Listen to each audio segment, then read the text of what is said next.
สว่างนอกโดยแสงไฟสว่างในด้วยแสงธรรมเจริญสุขท่านผู้ฟังทุกท่านวันนี้ก็มากับรายการร่มโพอาตมาภาพครูโกสิทธิ์ปริยัตยพรก็ปิกมาตั้งสถานีวิทยุสาธารณะจังหวัดเชียงใหม่ FM 92.25 เมกะเฮิรตซ์ในการนี้และวันอาทิตย์โดยจะได้น้อมนำเอาสิ่งที่เป็นสาระเกี่ยวกับคำสอนในทางพระศาสนานำมาเสนอท่านทั้งหลายได้พินิจพิจารณาและก็ในการร่มโพนำเสนอแก่ท่านผู้ฟังมาเป็นระยะเวลาหลายปีตั้งแต่สถานีวิทยุหลักอย่างเช่นสถานีวิทยุฐานอากาศวิทยุ 92.25 เมกะเฮิรตซ์วัดประแดงเฮาก็ต้องขออนุโมทนากับท่านผู้ฟังที่ติดตามรับฟังรายการร่มอันหนึ่งเฮาจะปะกันเพียง2 วันคือวันเสาร์และส่วนในวันอื่นๆท่านขอติดตามรายการภาคปกติของทางสถานีซึ่งก็มีเรื่องราวที่นำมาเสนอแก่ท่านผู้ฟังหลากหลายดังที่ท่านทั้งหลายได้ติดตามร่มโพเฮานั้นตั้งแต่เริ่มแรกหลังจากที่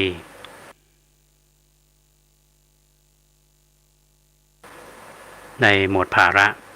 หน้าที่ในการบริหารที่วิทยาเขตเชียงใหม่ก็ปิกมาทำงานในพัฒนาวัดอย่างจริงจังสิ่งที่มาลืมและก็ทำมาตลอดนั่นก็คืองานเผยแผ่ธรรมเมื่อพูดถึงตรงนี้แล้วก็ต้องตลอดจนถึงเพื่อนสาธมิกที่ได้ให้โอกาสแล้วก็นำทางโดยเฉพาะการวิทยุนั้นเทรมาภาพได้ทำได้ทุกวันนี้ผู้ที่จะคุณพระราชปริยัตยาภรณ์เมื่อก่อนนี้ท่านจัดรายการใช้ชื่อว่าวิสุทธิสาโรภิกขุซึ่งเป็นตัวเจ้าเชียงใหม่เฮาที่ได้ไปศึกษาในกรุงเทพแล้วก็ไปเรียนต่อต่างประเทศปิกมาแล้วก็มาทำงานด้านการเผยแผ่อย่างจริงจังในโอกาสที่ธรรมภาพได้ไปอยู่กรุงเทพไปศึกษาที่มหาวิทยาลัยมหาจุฬาลงกรณราชวิทยาลัยที่วัดมหาธาตุก็เปิ้นก็พาไปออกรายการคู่กับเปิ้นหมายก็เปิ้นเป็นพี่เลี้ยงก็เป็นการพัฒนาตนเองนอกจากที่จะ ก็บางโอกาสท่านได้เดินทางมาปฏิบัติศาสนกิจต่างจังหวัดก็เฮือธรรมาภาพทำรายการนี่คือการให้โอกาสของครูบาอาจารย์ได้จัดรายการทางวิทยุพร้อมกันนั้นก็เรียนหูพระครูบาอาจารย์เพิ่นก็คือโอกาสพอจบการศึกษาแล้วเราก็มาอยู่เชียงใหม่อาศัยว่าเคยทำรายการวิทยุต้องขอบคุณท่านพระครูปริยัตยานุสาสตร์หรือท่านดร.มหาสวัยสาธมิกที่ชักชวนหรือมาดำเนินรายการ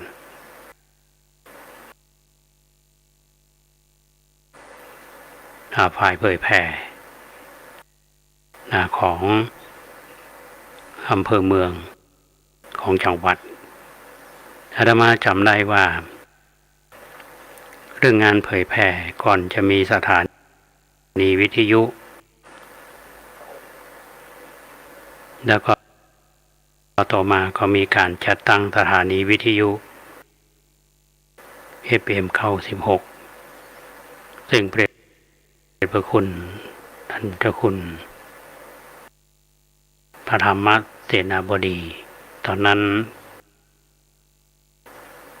ก็เป็นพระญาณสมโภช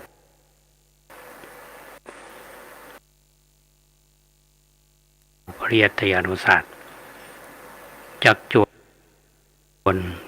พระสงฆ์สมณเณรที่ฮักในงานเผยแผ่เขาก็ได้มีโอกาสไปจัดรายการหลายๆสถานีที่เป็นโอกาสมูลนิธิบรมธาตุโดยสุเทพเพิ่นเขาไปเจ้าเวลาอย่างสถานีวิทยุรอดอหนองฮ้อสถานีวิทยุมก.แม่โจ้สถานีวิทยุวปท2ก็เรียกได้ว่างานเผยแผ่ที่พระเถระผู้ใหญ่คือความสำคัญโดยเฉพาะวัดก็ดีนะเป็นสิ่งที่ครูบาอาจารย์ให้โอกาสก็จึงได้ทำงานมาตั้งแต่ทำงานที่มหาจุฬาก็ยังจัดรายการอยู่รายการของมหาวิทยาลัยว่าจะเป็นเสียงมชรถึงออกอากาศสถานีวิทยุสวทระปูนนะสถานีวิทยุกระจายเสียงแห่งประเทศไทยจังหวัดระปูนอาตมาภาพนี้ต้องเดินทางไปออกรายการสดไป3 ทุ่มก็พลิกเที่ยงคืนแผ่มาได้มาเป็นเจ้าวาดวัดพระแดงเขาก็ตั้งสถานีวิทยุขึ้นมาท่านอาจารย์ดร.พระมหาสวัยก็ตั้งสถานีวิทยุ 104.50 ขึ้นมาจึงมีสถานีเหล่านี้แต่ทางวิทยุของมหาจุฬาคลื่น106อาตมาจำได้ว่าคลื่นนี้พระเดชพระซึ่งจำได้ว่าตอนนั้นท่านพระมหาบุญช่วยสิรินทโรหรือท่านเป็นรองอธิการบดีอาตมาภาพก็เดินทางไปพร้อมกับท่านจำได้วันนั้นเพิ่นก็คือคลื่นนี้มางานเผยแผ่เป็นงานที่พระสงฆ์เราจะต้องทำแต่เราไม่ต้องไปคิดว่าเราจะได้อย่างตอบแทนที่เป็นวัตถุหรือสิ่งที่ควรจะได้มันเป็นหน้าที่ในการสมเด็จพระสัมมาสัมพุทธเจ้าเนี่ยท่านตรัสรู้ถ้าท่านขอได้แสดงธรรม พระสงฆ์กลุ่มแรกที่ได้ฟังธรรมคือปัญจวัคคีย์ต่อมาก็ได้พระสาวกหลายๆรูปรวมได้เป็น61ก็จึงประกาศพระศาสนาตั้งแต่นั้นมาแล้วหมู่เฮาในฐานะที่เป็นพระสงฆ์องค์เจ้าก็สืบทอดให้การเผยแผ่ธรรมในรูปแบบต่างๆตามที่แต่ละท่านแต่ละองค์นั้นไปจะถนัดสายไหนที่น่าชื่นชมจริงๆแล้ววัดวาอารามต่างๆมีศักยภาพและพระที่มีความรู้ความสามารถท่านก็สามารถที่จะทำงานในด้านนี้ได้กระดังที่ญาติโยมท่านทั้งหลายเนี่ยได้เป็นก็เรียกเป็น FC เนาะเป็นแฟนรายการของทุกเจ้าแต่ละตนเนี่ยนะยิ่งในรุ่นใหม่ๆนี่ก็มีหลายๆรูปที่ภาพนำหนึ่งนี่มาเล่าท่านทั้งหลายได้ฟังเพราะว่าอย่างอาตมาภาพนี้ก็จะ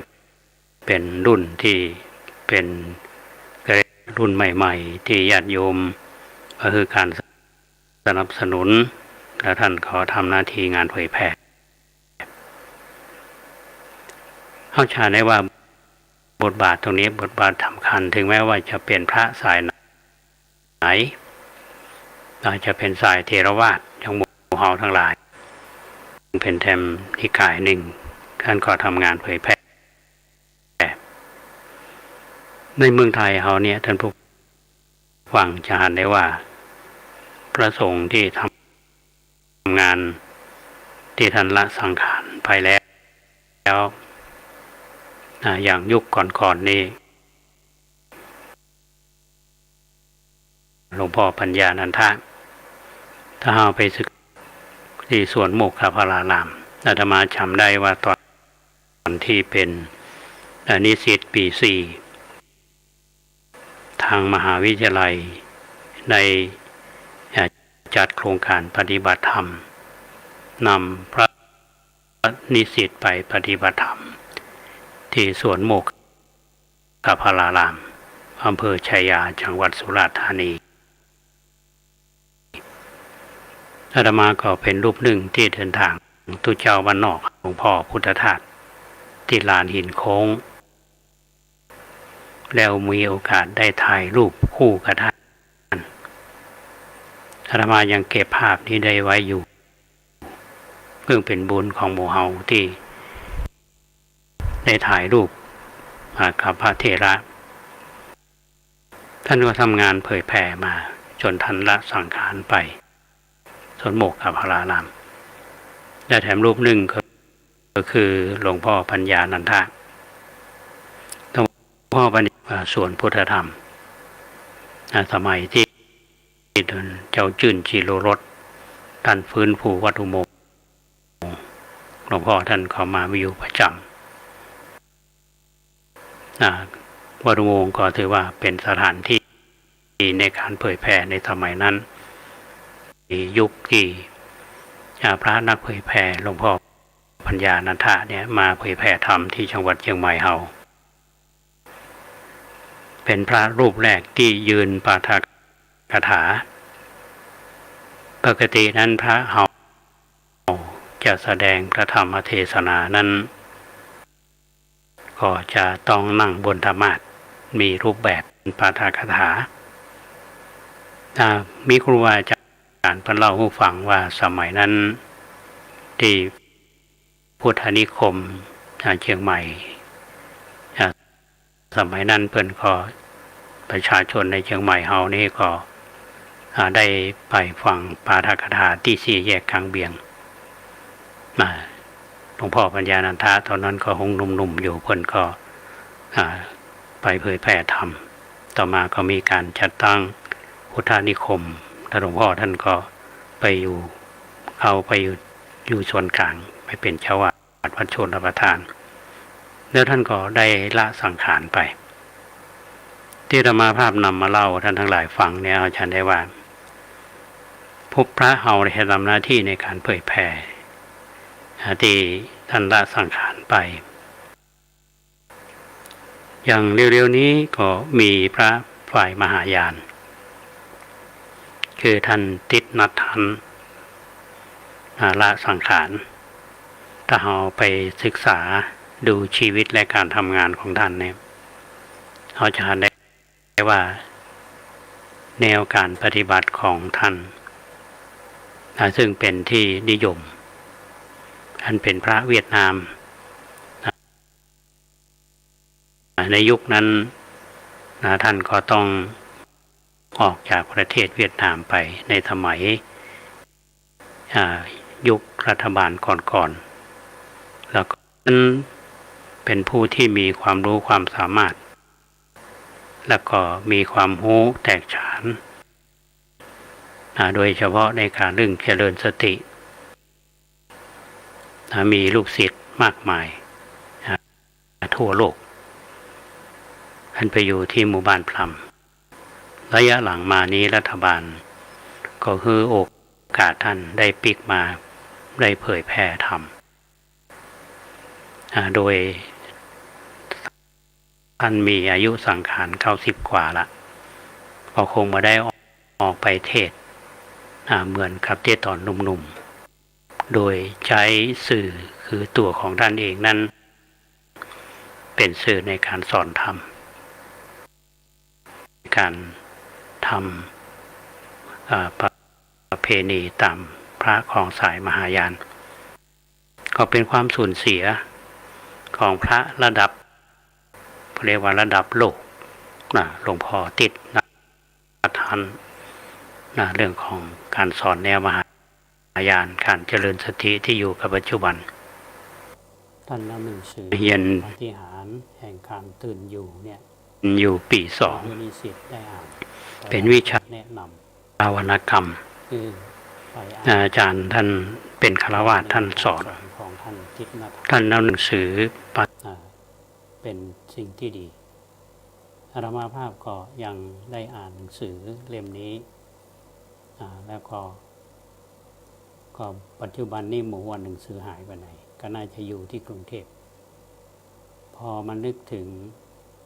เรื่องราวของท่านทิศนาทานอาตมาจำได้ว่าท่านเคยมาที่เชียงใหม่สมัยที่ท่านพระครูพิวิตรสุตาธรเป็นรองอธิการบดีท่านเคยมาเชียงใหม่ที่นำเรื่องนี้มาอู้ท่านทั้งหลายได้ฟังเนี่ยอาจารย์ได้ว่าพระเฮาที่มีความรู้ความสามารถแล้วก็ได้ทำงานเผยแผ่บางทีก็ไม่จำเป็นที่จะต้องมาเป็นนักพูดแต่เป็นนักธรรมคือนักปฏิบัติอย่างเฮาท่านทั้งหลายเนี่ยจะได้หันตัวอย่างถึงแม้ว่าเฮาไม่จะได้อยู่ในร่วมในสมัยของท่านอย่างครูบาเจ้าศรีวิชัยเนี่ยครูบาเจ้าศรีวิชัยไม่ใช่นักเทศเป็นนักธรรมคือนักปฏิบัติก็ทำเพื่อหัน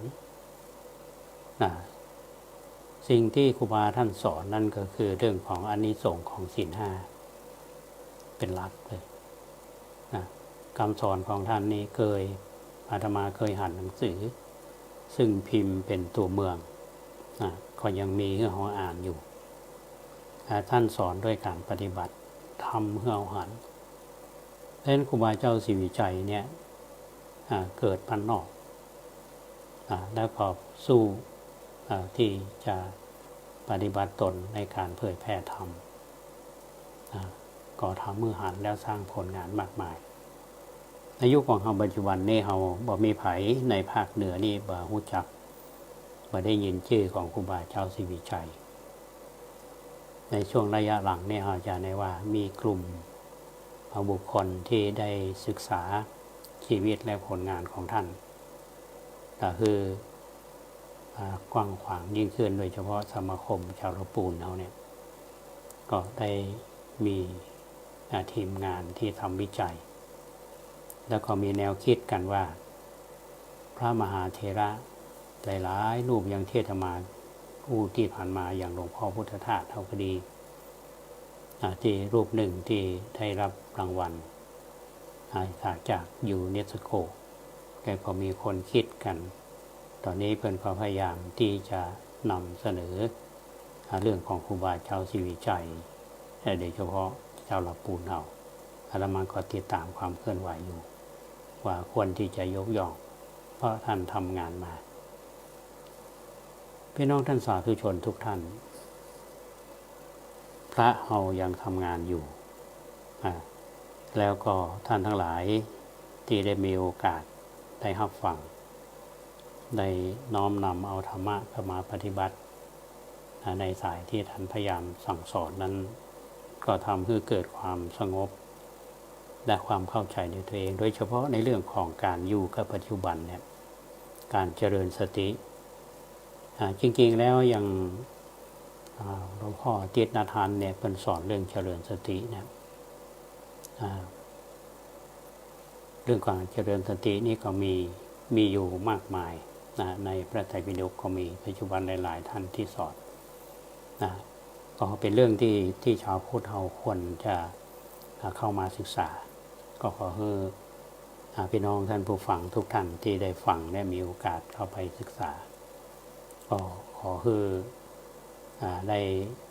นำเอาตัวอย่างที่ครูบาอาจารย์ท่านได้ประพฤติปฏิบัติมาวันนี้อาตมาภาพจะตั้งใจที่จะนำเรื่องราวของพระเถระที่เคยนำมาเล่าสู่ท่านทั้งหลายได้ฟังโดยเฉพาะเรื่องของพระอานนท์ซึ่งเป็นพุทธอุปถากในมุมมองและก็แง่มุมต่างๆเนี่ยเป็นเรื่องที่น่าศึกษาวันก่อนอาตมาก็นำมาเล่าสู่ท่านทั้งหลายได้ฟังกันวันนี้ก็คงจะมาเล่าต่อว่าบทบาทของท่านพระอานนท์ในฐานะที่เป็นพุทธอุปถากก็ดีในฐานะที่เป็นผู้ติดตามองค์สมเด็จพระสัมมาสัมพุทธเจ้าแล้วก็มีโอกาสได้สนองงานเนี่ยก็เป็นเรื่องที่เราจะศึกษาและก็นำมาเป็นแนวปฏิบัติได้ในการทำงานยิ่งในปัจจุบันเนี่ยเราก็จะต้องหาตัวอย่างที่ดีๆก็จึงอยากนำมาเล่าให้ท่านทั้งหลายได้ฟังกันว่าถึงแม้ว่าจะเป็นเรื่องราวที่มาผ่านมาในอดีตเมื่อแล้วก็ตามแต่ว่าสาระแง่คิดต่างๆที่เราจะได้นั้นมันจะทำให้เราจะต้องเรียนรู้อยู่ร่วมกันมันมีอยู่ช่วงหนึ่งท่านบทบาทท่านพระอานนท์ที่มีต่อเรื่องราวสำคัญท่านผู้ฟังก็คงจะเคยฟังมาว่าในช่วงที่เหตุการณ์ที่เกิดขึ้นเนี่ยมีความทะเลาะเบาะแวงมีความแตกสามัคคีกันแม้แต่พระเจ้าพระสงฆ์เขานี่ก็เช่นเดียวกันสาเหตุเพียงเล็กน้อยเนี่ยท่านผู้ฟังก็นำมาสู่ปัญหาใหญ่ๆในเรื่องของในธรรมบทเพิ่นก็ได้เอาไว้ระหว่างพระวินัยธรกับพระธรรมธรที่มองอยู่ด้วยกันและก็ปรับอาบัติกัน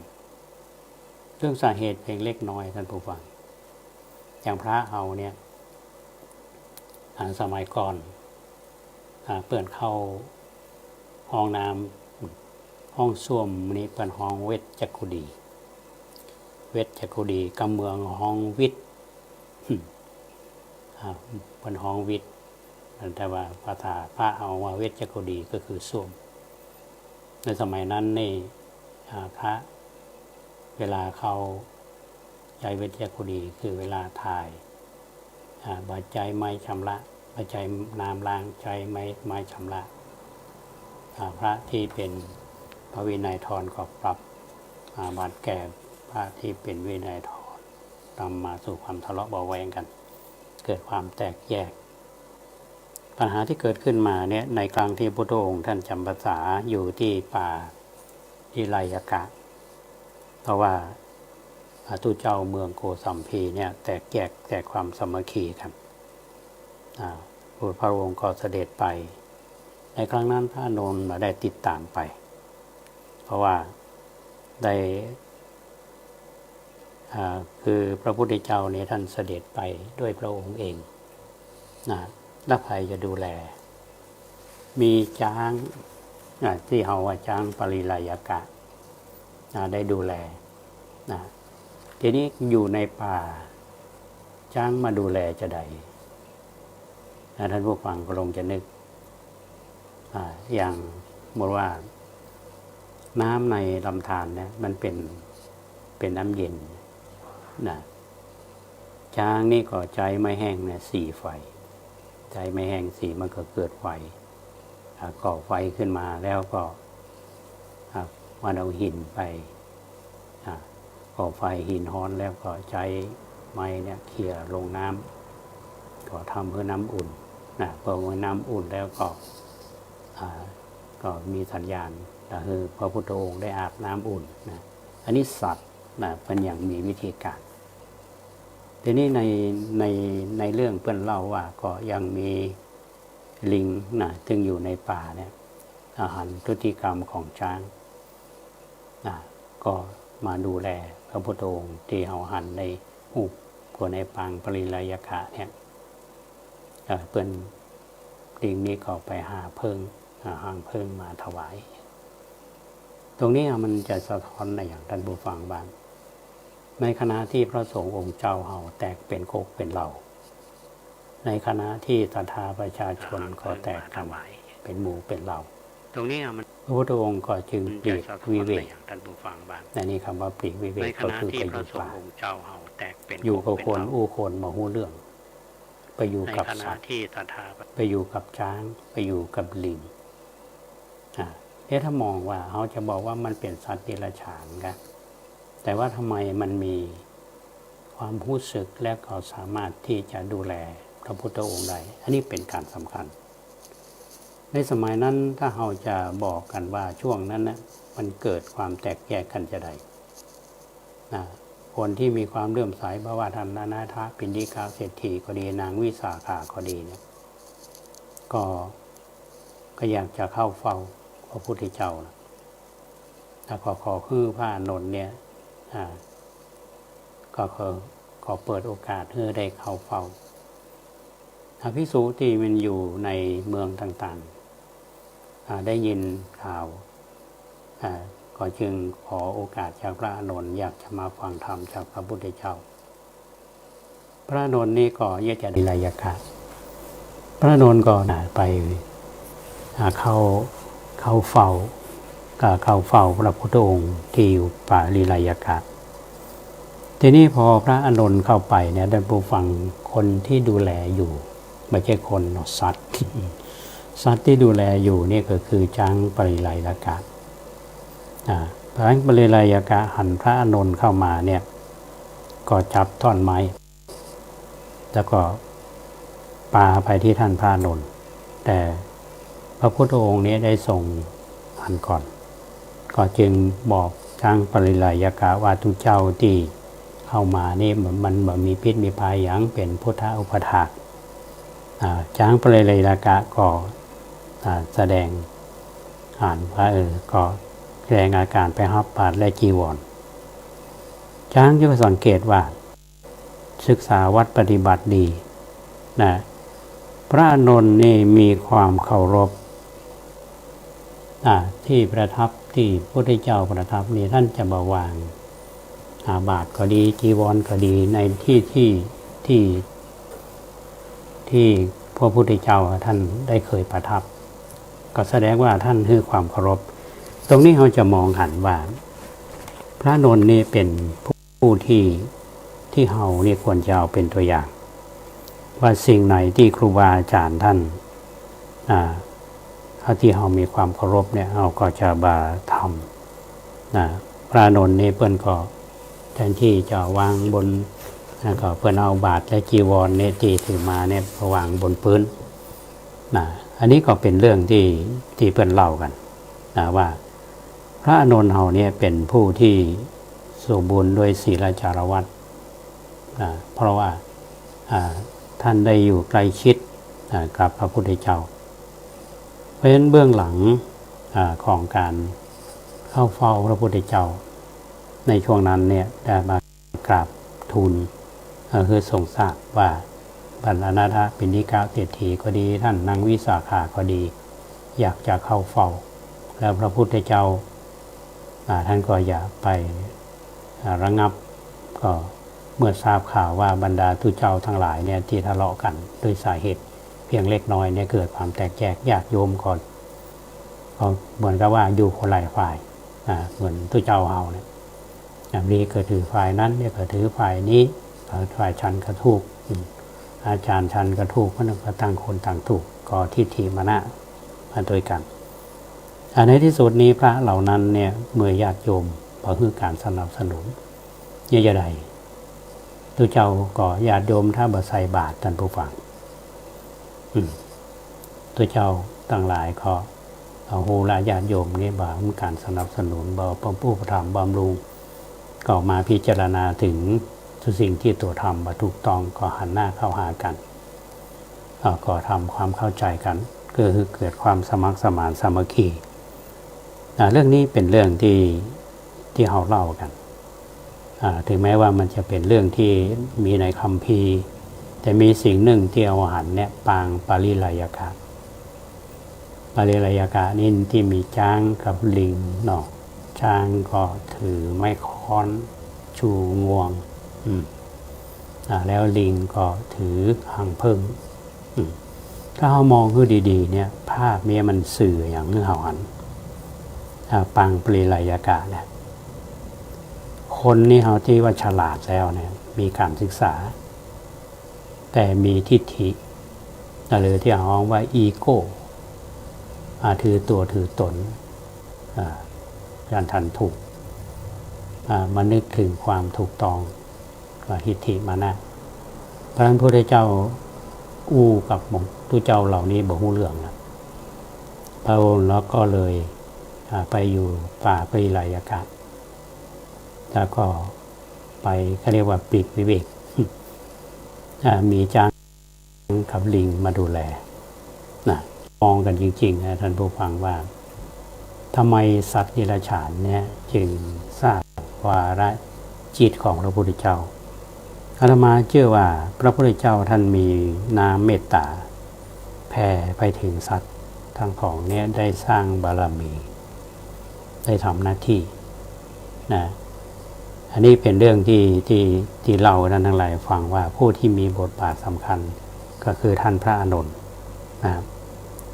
ทีนี้พระอานนท์นี้มีหลายๆเรื่องที่อยากจะเล่าท่านทั้งหลายได้ฟังก็จำได้ว่าก็มีอยู่เรื่องหนึ่งซึ่งมีตัวเจ้าอาพาธอาพาธเอาไปโรงพยาบาลสวนดอกหรือโรงพยาบาลตึกสงฆ์เขานี่นะมันจะมีหูกพระภิกษุไข่แล้วก็มีผู้ดูแลภิกษุไข่เป็นภาพเที่ยวหันนั่นเป็นจะมีเราพี่นิพพานาเราจะนึกถึงไข่นึกถึงเรื่อง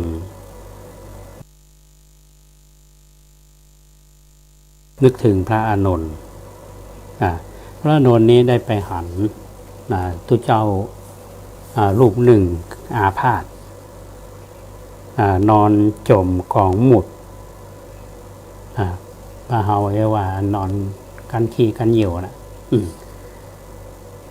ก็พระองค์ก็จึงได้เสด็จไปกับพระอานนท์ก็เสด็จเข้าไปใกล้ก็ตรัสถามตัวเจ้าที่อาพาธเนี่ยคือบ่สบายถามว่าเธอเป็นโรคอะไรยังถ้าเป็นจะได้บ่มีภัยพยาบาลตัวเจ้าตนนั้นก็ได้กราบทูลว่าเป็นโรคท้องร่วงบ้านเฮาห้องลุต้องลุต้องบ่มีภัยพยาบาลเพราะว่าตัวเจ้าตนนี้บ่เคยทำอุปการะแก่ตัวเจ้าทั้งหลาย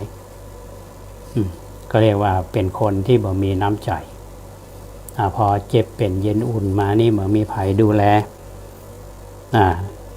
พระองค์ท่านทรงทราบก็รับสั่งให้พระอานนท์ไปตักน้ำมาถวายพระองค์ท่านแล้วพระพุทธองค์ก็ทรงรดน้ำอาบเพื่อทุเจ้าตัวเนี้ยพระอานนท์ก็ขัดสีพระพุทธองค์ก็ยก ยกหัวทุเจ้านี้ขึ้นไปยกพระอานนท์ขอยกตั้งตีนแล้วก็วางให้นอนบนเตียงในวันนั้นพระพุทธเจ้าก็รับสั่งให้พระอานนท์ห้องประชุมทุเจ้าทั้งหลายแล้วก็ตรัสปรารภเรื่องที่บ่มีภัยพยาบาลภิกษุรูปนั้นมาเป็นเหตุแล้วท่านก็ได้ทรงเทศนาธรรมคือทุเจ้าทั้งหลายว่าดูก่อนภิกษุทั้งหลายพวกเธอบ่มีมารดาบ่มีบิดาไผเล่าที่จะเป็นที่เปิ่งพยาบาลของพวกเธอถ้าพวกเธอจะมาพยาบาลกันเองเนี่ยไผจักพยาบาลดูก่อนภิกษุทั้งหลายผู้ใดจะพึงอุปถากเราผู้นั้นพึงอุพยาบาลภิกษุอาพาธเนี่ยศัพท์เนี่ยท่านผู้ฟังว่าที่พระพุทธองค์ได้ทรงแสดงแก่ภิกษุอาตมาว่ามันมีความหมายนะคือคนที่ได้รับการดูแลเนี่ยคือบางทีเราอยู่ด้วยกันในมันบ่มีน้ำใจเนาะบ่เป็นอาหารแก่ตัวบ่มีน้ำใจงานก็บ่ช่วยเปิ้นนะพอเปลี่ยนอย่างมานี่ขอภัยเข้ามาดูแลได้จะรู้ต้องจะได้ใครเข้ามาดูแลตัวนี้มันเป็นแง่คิดท่านผู้ฟังที่บอกว่าโอ้ทุเจ้าเฮาเนี่ยมันมีพ่อมีแม่นะมันมีพ่อมีแม่ตะไผ่ที่จะมาพยาบาลถ้าพวกเธอบ่ดูแลกันเองตะไผ่ที่จะมาดูแลแต่พระก็บอกว่าภิกษุทั้งหลายเนี่ยผู้ใดพึงอุปถากเราผู้นั้นพึงพยาบาลภิกษุอาพาธคือหมายความว่าท่านพูดจูงใจคือทุเจ้าปลูกจิตปลูกใจคือฮักกันแต่ว่าถ้าจะพึงอุปถากเราก็หมายถึงว่าอุปถากพระพุทธเจ้าผู้นั้นพึงพยาบาลภิกษุอาพาธเถิดเนี่ยเพราะฉะนั้นมันจึงมีตอนนี้มีพยาบาลภิกษุไข้ก็เขาเรียกว่าถ้ามีชาวบ้านเฮานี่มีอสม.เนาะอสม.อาสาสมัครสาธารณสุขขั้นมูลฐานเนี่ยก็ว่าไปอสม.ช่วงนี้มีบทบาทนักช่วงโควิดเนี่ยก็แล้วทุเจ้าที่เป็นอสม.ก็มีทุเจ้าเนี่ยถึงวันนี้ก็มีการอบรมทุเจ้าจากวัดป่าอารามต่างๆทางหมอก็ดีพยาบาลก็ดีถ้าทุเจ้าเขาขอดูแลกันเองอย่างช่วงนี้ถ้าหากว่ามีงานไหนเนี่ยอย่างอสม.ก็มีบทบาทสำคัญในการคัดกรองคนงานวัดก็ดีงานของบ้านก็ดีงานของชุมชนก็ดีแม้แต่วัดวาอารามต่างๆเนี่ยภิกษุที่ได้รับการอบรมพยาบาลภิกษุไข้ก็ทำหน้าที่เหมือนอสม.ของพระมีการคัดกรองมีความรู้ด้านสาธารณสุขนอกจากจะดูแลพระกันเองในวัดต่างๆแล้วเนี่ยก็ยังช่วยกันในงานคณะสงฆ์อันนี้ก็สืบเนื่องมาจากเรื่องนี้เรื่องที่ผู้ได้เจ้าไปพยาบาลภิกษุไข้โดยพระอานนท์เนี่ยได้ทำหน้าที่พระพุทธองค์ถ้าเรามองภาพท่านผู้ฟังว่าขนาดพระพุทธเจ้าเนี่ยยังไปเช็ดขี้เช็ดเยี่ยวคือทุเจ้าเนาะแล้วทุเจ้าต่างหลายเนี่ยจะมาช่วยกันค่ะมันก็เหมือนเฮาเนี่ยนะวัดวาอารามต่างๆพระสงฆ์องค์เจ้าเฮาต้องดูแลวัดวาเนาะดูแลความสะอาดทุเจ้าหลวงบางทีเนี่ยเพิ่นก็ต้องทำอย่างธรรมาภาพนี่บางทีเพิ่นมาวัดเนี่ยครับว่าอันมาถามพระหมู่จักทุเจ้าหลวง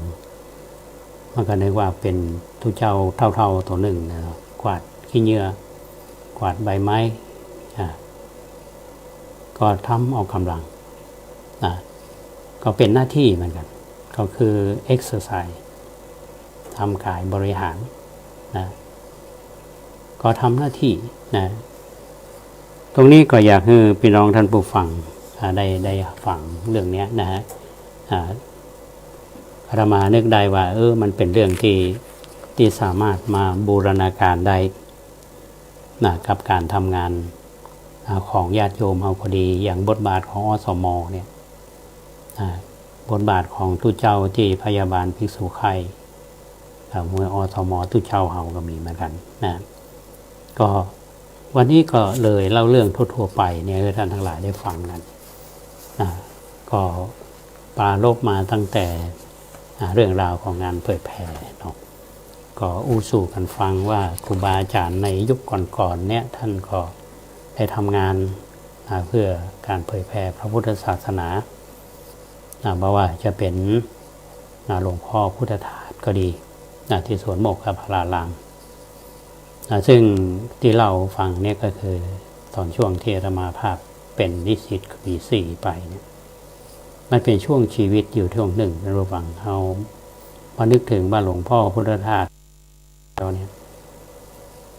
มีอันหนึ่งที่อยากจะเล่าเพิ่มเติมตอนที่ไปสวนโมกนี่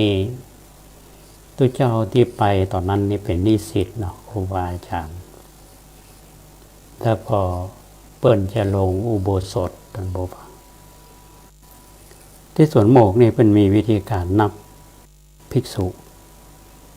นะเปิ้นเอาธูปมากำนะตัวเจ้าที่ไปก็หับธูปไปคนละดอกอย่างสมมติว่าในมือเนี่ยมีธูปอยู่50 ดอกนะพอตัวเจ้าพร้อมกันหมดแล้วมันก็จะมานับธูปในมือว่าเหลือตอนไหนบวกลบกันนี่ก็เป็นวิธีหนึ่งนะที่จะมาหาก็ข้อท่าในการประชุมสงฆ์โบสถ์วัดสวนโมกขพารารามนี้ไม่ใช่เป็นอาคารอุโบสถท่านผู้ฟังเป็นป่าเนี่ยเป็นกำหนดตรงนี้เป็นอุโบสถแล้วก็ลงอุโบสถก็คือลงปาฏิโมกข์มีการประชุมสงฆ์เขายังนึกถึงบรรยากาศเก่าๆก็คงมีโอกาสได้ไปง่ายๆนะก็จำได้ว่านั้นมันกี่ปีแล้วเนาะแต่สิ่งที่อาตมาประทับใจก็คือว่าได้ถ่ายรูปกับหลวงพ่อพุทธทาสเป็นภาพประวัติศาสตร์และหลวงพ่อปัญญานันทะก็เช่นเดียวกันท่านก็ทำงานเผยแผ่ที่เชียงใหม่ไปอยู่นนทบุรีท่านก็ละสังขารไปและท่านครูบาเจ้าศรีวิชัยก็เช่นเดียวกันก็ทำงานเผยแผ่ได้ทำรูปหนึ่งที่อาตมาเล่าท่านทั้งหลายได้ฟังมาได้ลงรายละเอียดก็ลืมพอติดนทันพระมหายานที่สอนคนทั้งเขาเรียกว่าทั้งโลกมีลูกศิษย์ทั่วไปทั่วโลกจึงได้สูญเสียท่านไปเราจะมองเห็นว่าช่วงที่ท่านมันก็ถูกก็ไปใช้คำว่าเนรเทศเพราะว่าเปิ้นก็เป็นการต่อต้านในสมัยนั้นรัฐบาลเป็นรัฐบาลเผด็จการเนาะเปิ้นก็ต่อต้านเพิ่นใจสันติภาพในแนวการสอนเนี่ยเพิ่นก็ออกไปอยู่ต่างประเทศไปอยู่ฝรั่งเศสไปอยู่หมู่บ้านฝรั่งพอสุดท้ายปั้นปลายชีวิตเนี่ยท่านก็ต้องมาอยู่แผ่นดินแม่เอาสังขารเนี่ยมาฝังที่แผ่นดินบ้านเกิดที่เมืองเวคนเฮานี่จะไปไหนก็แล้วแต่ท่านผู้ฟังแต่ไปดังที่ไหนก็แล้วแต่สิ่งหนึ่งก็คือตึงหาบ้านเกิดเมืองนอนบ้านที่เคยฝังหกตัวเก่าอันนี้เป็นเรื่องที่เล่าท่านทั้งหลายได้ฟังกันวันนี้ก็คงจะเก็บเอาสาระกันแล้วกันเนาะก็จะเล่าเรื่องพาโนนให้ฟังเรื่องของนี้ ก็คงท้ายรายการนี้ก็คงจะนำเล่าเรื่องกิจกรรมทั้งหลายฟังกัน ช่วงนี้ท่านติดตามรับฟังรายการลมโพอยู่กับธรรมะขอให้อยู่กับธรรมาภาพพระครูโกสิทธิ์ปริยัตยาภรณ์วันนี้มีผู้ที่เข้ามาติดตามท่านหนึ่งคือคุณเกียงพาสิทธิรุ่งเรืองอยู่ไกลอยู่อำเภอลีก็อยู่ส่วน300,000หรือเปล่าก็บอกโอ้เนาะช่วงเนี้ยก็ทราบว่าพ่อหลวงปาหมู่แม่บ้านไปอบรมการทำเข้าส่วนหน้าแคบก็คิดว่าเมื่อกี้วันเนี่ยพ่อหลวงเพิ่นก็เอาจริงเนาะก็ฝากคือเป็นกำลังใจให้กับพ่อหลวงสมคิดทีละสิงห์เป็นกำลังใจแก่สมาชิกของสวน300,000ก็เดินหาบ้านอยู่ปีแล้วเดือนมิถุนาไปบ้าน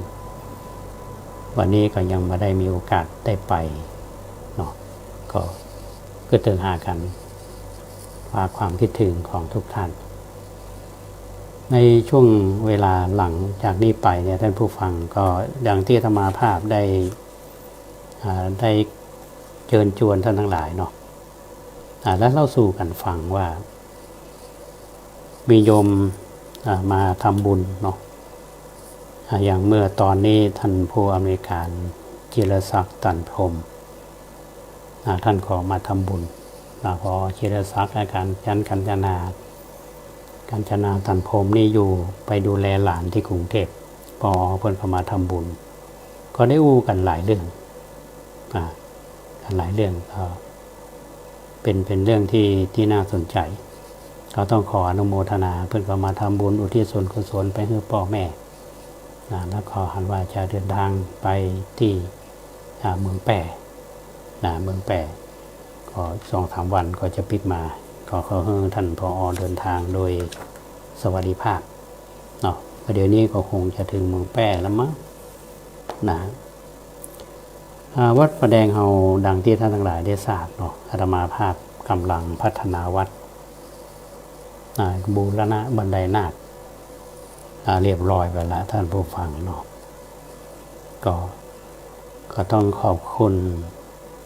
ทางคณะวิศวกรรมศาสตร์คณะสถาปัตยกรรมศาสตร์มหาวิทยาลัยเชียงใหม่ที่เพื่อให้ความสำคัญเกี่ยวกับการพัฒนาวัดประแดงเฮามีการออกแบบ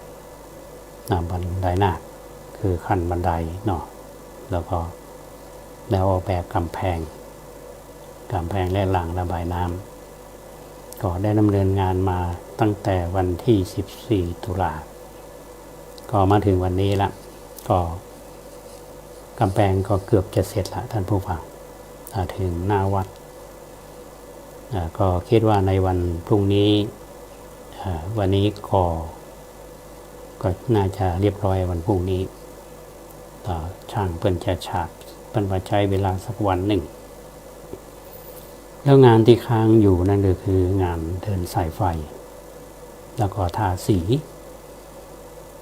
แล้วก็ยังมีที่ใต้ปลายวัดนี้เขาจะประดิษฐานสิงน้อยสิงละอ่อนคู่หนึ่งก็คงจะได้ทำช่วงงานทั้งหมดนี้ก็น่าจะเสร็จภายในวันที่7เนาะ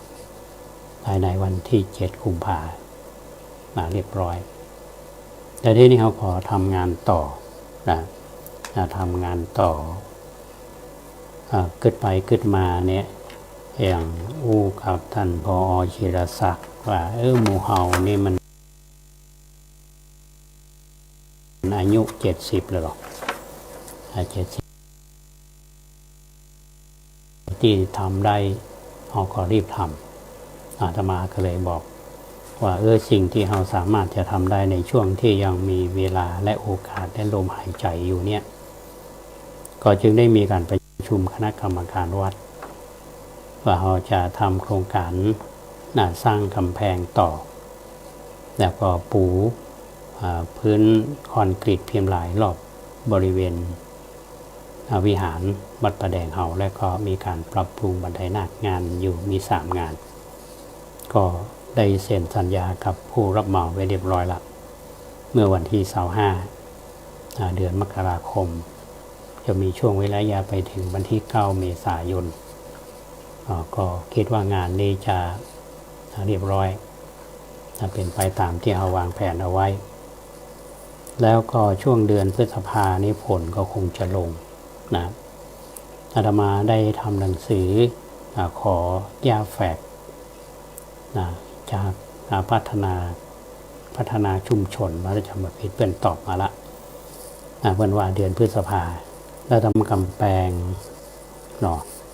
แล้วก็มีหลังระบายน้ำหลังระบายน้ำนี่ช่วงแรกนี่เราได้ปลูกทองอุไรไปละ47ต้นเนาะปลูกไปละทีนี้ระยะที่2ไปเนี่ยก็จะต้องปลูกทองอุไรเหมือนกันคือท่านประสิทธิ์สำรวจท่านตุเจ้าตัวนี้ก็เพื่อเอาใจใส่ว่ามารายงานบอกว่าจะใช้ประมาณ59ต้นหลวงพ่อแต่เมื่อตะวานี้ธรรมาภาพเขาอู้ผ่านวิทยุว่าโยมท่านใดที่จะห่วมกันก็ไปดูมาละก็ต้นหนึ่งคงประมาณต้นละ100 บาท100 บาทก็สูงประมาณเม็ดถึงจะมีดอกละแต่ถ้าเอามาปลูกต่อจากนี้ไปเนี่ยซึ่งขณะนี้เราได้นำดินดำมาเรียบร้อยแล้วก็คงจะได้เริ่มปลูกกันในวัน2 วันเนี่ยจะมีโอกาสอันนี้ก็ต้องขออนุโมทนานะครับคุณแม่วิไลวสุทันหาการคุณแม่เพื่อนก็รับไปอยู่9 ต้นเนาะ9 ต้นและพร้อมกันนั้นแม่เพื่อนก็รับเป็นเจ้าภาพโคมไฟชุดใหญ่1 ชุดเนาะ 5,000 บาทเพื่อนก็โอนผ่านธนาคารมาเรียบร้อยแล้วจะเป็นเงินอยู่ 5,900 บาทต้องอนุโมทนากับคุณแม่วิไลสุทันหาการแล้วก็มีคุณแม่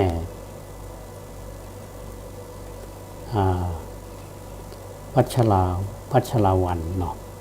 สุพินิจเป็นฟังรายการคุณแม่คงฟังรายการอยู่นี้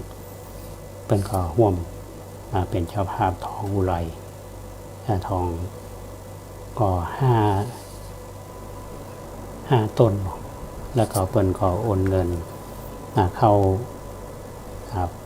บัญชีไว้เรียบร้อยแล้วต้องขออนุโมทนาคุณแม่วัชราวันสุพินิจเปิ้นก็ฟังรายการอยู่ตอนนี้เนาะอนุโมทนาและท่านใดที่จะร่วมกันเนาะมีร่วมกันน้องวัชรินทร์แบบตะกี้นะก็อันว่าจะเป็นเจ้าภาพก็มีรายละเอียดจะใดจะทักที่ต้นยาใดเนี่ยโยมทั้งหลายเนาะบาเรือบากวาแหงคือความมีส่วนร่วมนี่มันสำคัญนะธรรมาว่าอาตมานึกอย่างนี้ท่านผู้ฟังว่าเป็นจะใดถึงเอาทองอุไรเนาะทองอุไรนี่เป็นพืชที่ขึ้นได้ก็ตลอดปีและดอกก็จะออกตลอดลองรับตานึกดูตอนนี้เรามีกำแพงลงมาจากวัดประแดงเนี่ยมีความยาว186 เมตรมีกำแพง74 ช่องแล้วมีหลังระบายน้ำหลังระบายน้ำนี่จะเป็นต้นทองอุไรวันขึ้นมาเนี่ยมันจะมีสีเหลืองเป็นแถวลงมาอย่างนะมันก็ได้อย่างงามเนาะอันนี้ก็ถึงอนุโมทนากับทุกท่านที่ติดตามรับฟังรายการอยู่ถ้าท่านใดจะร่วมกันทำบุญร่วมกันก็ต้องขออนุโมทนากับโยม ถวายนี้ได้อนุโมทนาไปคุณโยมศิริลักษณ์ตันติเสรีเนาะอันนี้ก็เป็นเจ้าภาพโคมไฟชุดใหญ่1ชุด 5,000 บาทแล้วก็คุณโยมสมพงษ์เมลลิงพร้อมลูกสาวพร้อมกับพี่สาวเพิ่นก็รับโคมไฟชุดใหญ่ก็ 5,000 บาทแล้วก็ร่วมทำสนามหญ้าแถม 5,000 บาทนะอันนี้ต้องขออนุโมทนานะอันนี้เป็นโครงการที่เราทำจะทำเราคิดว่าถ้าหากว่าช่วงเดือนกุมภามีนาถึงมีต้นเมษาเนี่ยกำแพงเราแปลงเรียบร้อย35ช่องก่อนขีดพิมพ์ลายเนี่ยเราท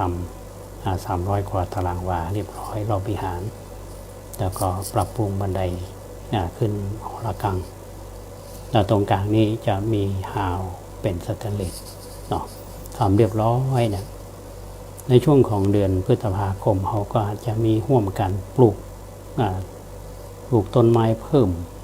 ซึ่งมีที่คิดทำเอาไว้ก็มีสวนก็เรียกว่ามันมีอยู่ 5-6 จุดเช่นเดียวกันท่านผู้ฟังที่ต่างขึ้นหลังปลายวัดเฮาแล้วก็ข้างสำนักงานแล้วก็ต้นโค้งเนาะตั้งบนนี่ตัวตาลับตานึกดูถ้าภาษาหน้าเนี่ยก็ดีเราทำเรานี่เสร็จนี่ก็ต่างขึ้นวัดพระแดงเขาจะงามนะอันนี้ก็ฝากกับญาติโยมว่าท่านใดมาเดือดว่ากว่าแรงที่จะร่วมบุญกันก็ขอเชิญเนาะถ้าหากว่าจะมีอย่างแนะนำหรือร่วมบุญกันในรายการใดๆเนี่ยก็ติดต่อธรรมาภาพได้ที่หมายเลข0818818810